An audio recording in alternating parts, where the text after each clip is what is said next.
And Chief Lofts will speak about Cassirer and Nishida, the self-awakening, which is expressive realization of the place of the symbolic. I was already warned that Steve is 1 minute longer, wants to speak 1 minute longer than the 15 minutes, but that's not a problem, I suppose. So without further ado, please go ahead. Thank you very much. Thank you for the organizers for organizing this conference in these remarkably difficult times.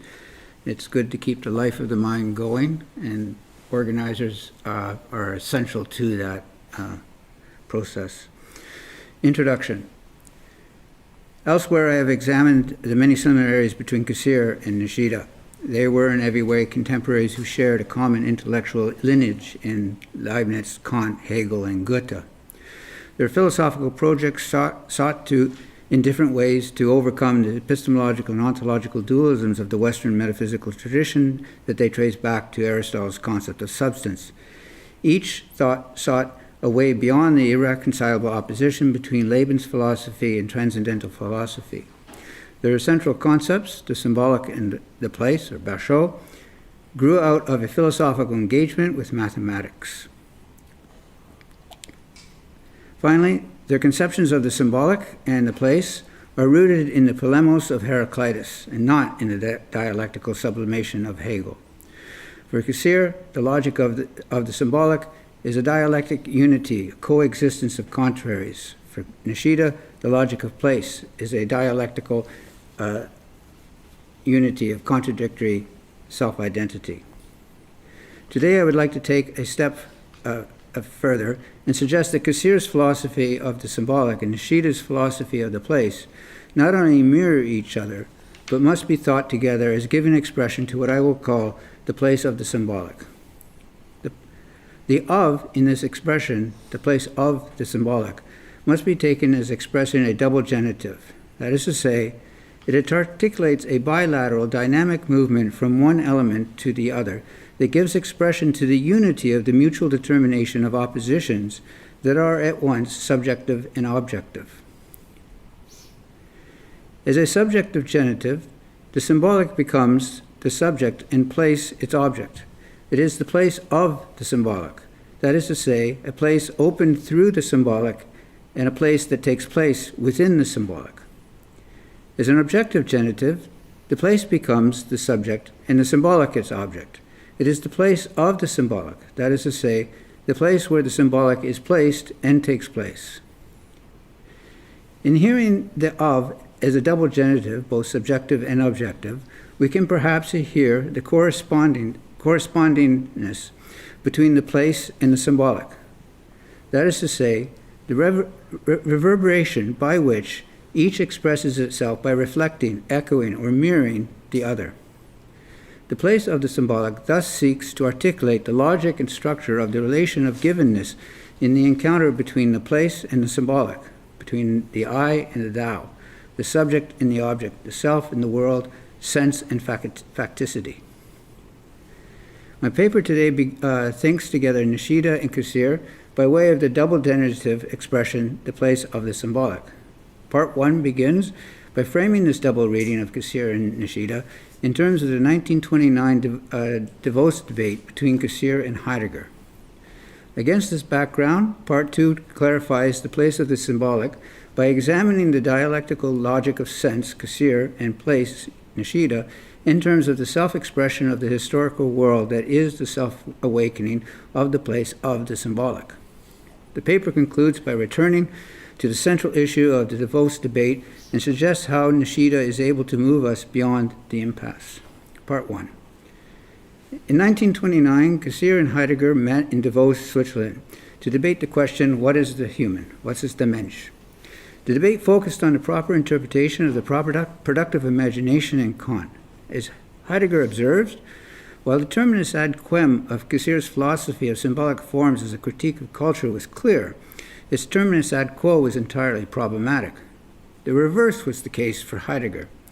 The terminus ad quo of Heidegger's project was found in the facticity of Dasein, but its terminus ad quem remained unclear and undefined. Heidegger's observations mark out not only the irreconcilable opposition between them, but the irreconcilable opposition between form, predicate judgment, and existence, primary substance, that has plagued the Western metaphysical tradition from its beginning. Heidegger descends the Hegelian ladder into the existential ground of facticity on which the ladder rests. But as for the nature and being of the ladder on which he himself must stand, he can say nothing.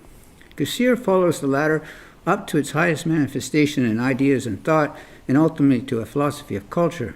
But on what the ladder stands, he can say nothing. A transcendental critique of culture is limited to determining the logic of sense that forms the factum of culture, whereas the existential phenomenology is limited to a hermeneutics of the facticity of Dasein. For this reason, Heidegger questions whether a transcendental philosophy can ever be a philosophy of culture in the sense of an account of the concrete historical world, whereas Cassirer argues, as does, I think, Nishida, that beginning from the radical finitude of Dasein, Heidegger has no access to the realm of transpersonal meaning, of the objective expression of a shared world. Heidegger's Dasein remains enclosed in the classical inner citadel of the self, albeit an existential citadel of Dasein's authentic understanding, and therefore has no access to the alterity of the other, the thou, nor requires one. Thus, for Cassirer as for Nishida, Heidegger's philosophy cannot account for the other, the thou, that lies beyond the understanding of Dasein. For Cassirer, there is no other way from one Dasein to another than through the world of form. For Nishida, too, Heidegger fails to account for the thou as the absolute other in the constitution of the self. For both Cassirer and Nishida, the I and the thou not only encounter one another in the world of expression, but it is this encounter that constitutes the historical world of expression that creates the historical world as the place of the symbolic. Finally, Heidegger's existential phenomenology, beginning from its starting point, also contains no possibility of ethics. The gulf between form and existence at the heart of the DeVos debate is, for Nishida would argue, a false dichotomy, an empty abstraction that is a logical consequence of an ontology of self-identity. Whereas Cassirer's philosophy can explain the transcendental logic of the symbolic forms that form and configure a world of sense, it cannot speak to the facticity of a historical world. Whereas Heidegger's philosophy can explain the facticity and finitude of Dasein, it cannot speak to the form of sense that provides Dasein with its visibility, if not its reality, to the historical world in which Dasein lives. There is no shortage of attempts to argue for the one against the other, and every attempt to reconcile them has failed.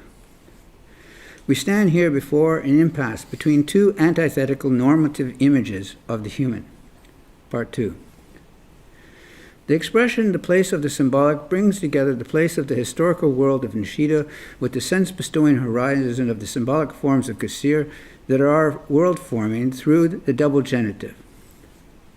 The historical world is, for Nishida, the event of facticity. It is the place that takes place, or better, that is always taking place. The symbolic is, for Cassirer, the world-forming sense-bestowing horizons by which life gains its visibility and reality. The self-awareness of life is possible only if life gives itself form. For it is precisely by this alterity of form that it gains its reality and its visibility. To detach the world of life absolutely from the world of form and oppose the two means nothing other than to separate its reality from its visibility. For both, life is at once flux without pause, and yet something enclosed in barriers and contents, formed about midpoints, individualized, and therefore always a bounded configuration that continually jumps its bounds. In short, life is an immanent transcendence in life. Thus, we no more encounter formless life than we do lifeless form. As Nishida concisely says, life is form, and life must be a self-identity of contradiction. And the concrete life that is truly creative exists as the self-determination of the world. There is no life that is not creative. For this reason, the world of true life must be expressive. For Cassirer and Nishida, symbols in the symbolic are world-forming, but also they have their own reality in the historical world as the expression of the historical world. And in fact, only as self-expressions of the historical world do they have the power to form the historical world. In this way, historical life is called forth by objective expression, such that life is always mediated by the objective expression of culture. For both Cassirer and Nishida, there is nothing called life that is not mediated by objective expression. Culture is, for Nishida and Cassirer, the self-determination of the expressive world as historical nature. It is only through this world of expression, as an objective world of sense, that we have a common shared world. The act of symbolic expression is the place of consciousness. Symbolic forms of expression, language, art, religion, and science, are the cultural modes by which the historical world and our thinking about that reality are formed and configured. There is nothing outside or prior to the act of symbolic expression. The act of symbolic expression is performative in that it creates that which it expresses. The content of expression, activity, and the expression itself are one. There is not expression because there is a self in world, rather there is a self in world because there is expression. The world of linguistics and artistic expressions occupy a privileged place in Cassirer and Nishida's theories of culture. Language and art are the basic ways of objectification, of raising consciousness to the level of seeing objects. What is called the world of artistic expression is not divorced from the world of historical actuality. On the contrary, the former is within the latter. Even what is called artistic expression, expressive activity, comes from the self-determination of the historical world that itself expressly determines itself. And we might say that the verbal expression is not the effect of thought, but its condition of possibility. Our thinking possesses its possibility on the basis of verbal expression. And on the basis of verbal expression, our thinking escapes its subjectivity and becomes objective. The ground of our thinking is the world of verbal expression. What I'm arguing is that Cassirer's transcendental critique of culture as a philosophy of culture, objective genitive, needs to be grounded in and by Nishida's philosophy of culture, subjective genitive. As a philosophy of culture, Cassirer's account of the symbolic provides an analysis of how the reflective rational forms of culture emerge from the more concrete modes. This involves, however, the self-reflexivity not of reason, as in the case of Hegel, but of the self-reflexivity of culture. Hegel identifies speculative reasons with the objectified concrete universals and distinguishes them from abstract universals. Abstract universals negate particularity and level down a group of individuals as being identical with each other in some respect. By contrast, the concrete universal manifests itself in and through the different particularizations of the universal, which are held within it as part of the universal sense. Like the concrete universals, the functional concept of mathematics allows no separation between the universal and the particulars of the ordered series. What Cassirer calls the symbolic function is the generalization of Hegel's concrete universal as the cultural forms of the cultural reality that form the concrete historical world of sense. The concept of culture, objective genesis, is, however, always a concept of culture, subjective genitive.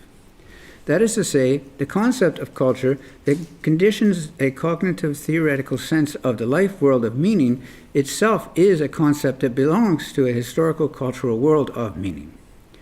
As a philosophy of culture, subjective genitive, Nishida's philosophy is a transcendental account of the facticity of culture that is an existential project of culture's self-awakening, its self-realization by way of its self-expression. However, this philosophy of culture of Nishida, subjective genitive, requires the philosophy of culture of Cassirer, objective genitive. The philosophy of the place of the symbolic, double genitive, is an attempt to articulate a philosophy of culture, double genitive, Nishida, too, adopts Hegel's concept of the concrete universal to articulate his concept of place, which then becomes the historical world as the facticity of the world that develops dynamically through its self-expression. In the expression of the place of the symbolic, the two concrete universals form a contradictory self-identity of the facticity of the historical world and a transcendental sense of the world, to speak with Nishida, such that the one is in the other and the other is in the one, to speak with Cassirer. The sense of facticity is the facticity of sense. The place of the symbolic that gives rise to Japanese culture, according to Nishida, is the place of nothing, the sense of the formless. And Japanese culture expresses itself by expressing the form of the formless in its language and in art forms. The form of the formless is the symbolic expression of the place of nothing. Conclusion. For Cassirer and Nishida, there is a co-constitutional relation between the individual and the historical world as the expression of the place of the symbolic. One's self-awareness, that is to say, one's self-realization, takes place in and through the one's self-expression. One's self-expression, however, mirrors, that is to say, expresses, realizes the self-awareness of the reality of the Tao, that is to say, the self-realization of the historical world as it expresses itself. Here, too, we encounter the correspondence of the double genitive, the I of the historical world, as the I of the other. The I-other relation stands at the heart of the symbolic expressive act, by which the self, the other, and the world are given form. However, as you are all well aware, ultimately, the historical world, and with it the individual self, express the Basho of nothing. The nothing expresses itself in the multiplicity of the self-expressions, realizations of individuals in the historical world. Everything as such is a thou escaping one's grasp in its self-expression.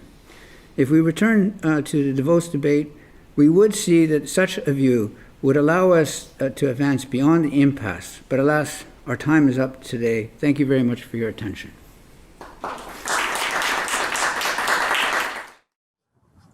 I would like to learn more about the concept of history in your combination of Nishida and Cassirer. I understood very well that the both are some kind of complementary to each other. And I would like to know what follows from that for our understanding of the notion of history. Is there any sense in history?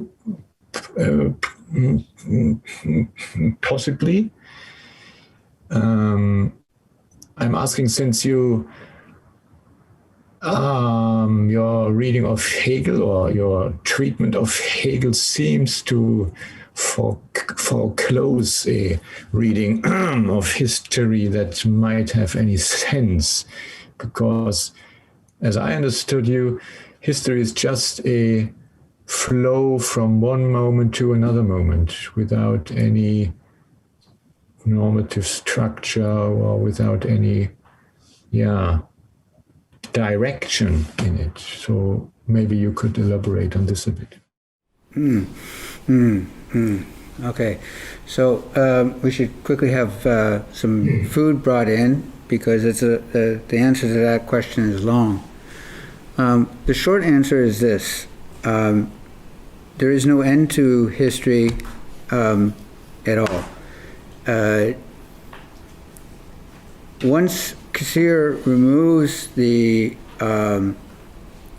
concept of a substantial foundation, and so therefore critiques Hegel, you cannot have an end of history where the subject becomes subject, right?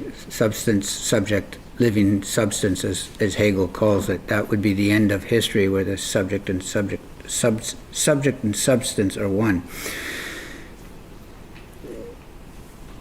Unfortunately for Cassirer, he's moving very quickly out of this, and he's still working in this tradition, so he doesn't know what to replace it with. He doesn't have a concept of the absolute nothing the way Nishida does. that Nishida has tools at his disposal that will allow him to do this. So what Cassirer speaks of is that the symbolic transcends into what he calls sheer possibility. Now, within the framework of the Western ontological tradition, God or subject is always understood as pure act. And the concept of pure possibility, although sometimes some Aristotelian scholars say that Aristotle is committed to a concept of pure possibility, is actually an oxymoron. And you find this idea of pure possibility sprinkled through the tradition, but in sort of thinkers like Master Eckhart. So the Godhead is the pure possibility of God.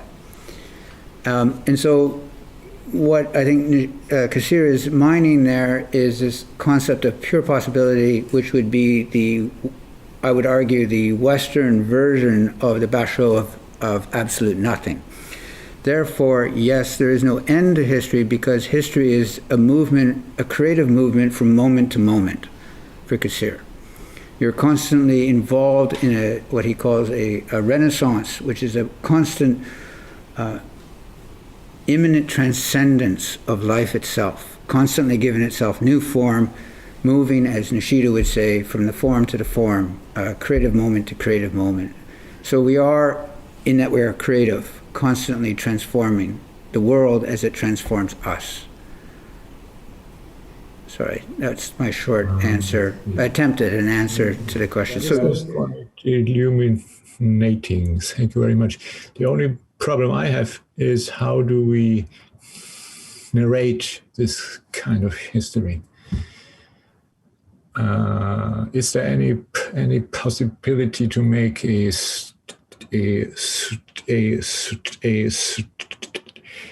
story out of these moments, following from one to another? That was the meaning of my question, actually. How can we narrate this? Is there any structure to this flow of moment to moment to moment? That is interesting. Yeah. I think that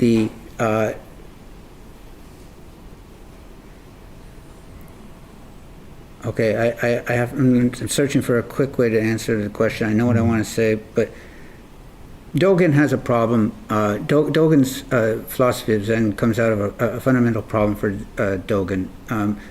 The reconciling the idea of original awakening with acquired awakening. If you turn back to the Western tradition, let's say Heidegger, just to pull out one example, you have this concept of moving towards anticipatory resoluteness as the authentic understanding of Dasein's being towards end. And sometimes when you read Heideggerian literature, you get the sense that, well, we started out as absorbed into the Das Man, and somehow we have to have the call, and then we move towards this authentic thing. But really, Heidegger is very clear that authenticity is an existential modification of inauthenticity and vice versa, such that we are always already in a state of anticipatory resoluteness. Otherwise, we wouldn't be Dasein for Heidegger. And so there, too, you have this sort of double problem of already being something that we need to somehow return to. And I think that the symbolic works and the creative moment works only in that it is already a narrative of that creative process. And that's what the double genitive, I'm trying to manipulate the double genitive, or mine or exploit the double genitive to try to give that sense of the place of the symbolic as a place that is already symbolizing itself as it creates the place, and so it only does that way. Your question is touching on a point that is maybe the most difficult for me yet to still articulate. Sorry for that, Steve. No.